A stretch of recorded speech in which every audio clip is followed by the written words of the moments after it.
بسم الله والصلاة والسلام على رسول الله صلى الله عليه وسلم. مباريات النادي الأهلي لنهاية شهر يناير. يوم الأربع 15 يناير الساعة 7 مساء الأهلي هيلعب مع الجونة في الدوري الممتاز.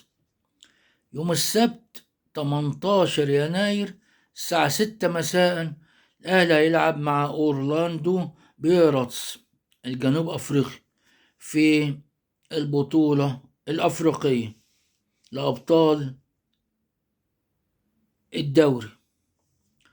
يوم الأربع الساعة يوم الأربع الموافق 22 يناير الساعة 4 مساء الأهلي هيلعب مع فاركو في الدوري الممتاز. الأهلي يلعب مع فاركو الساعة 4 يوم 22 يناير الأربع في الدوري.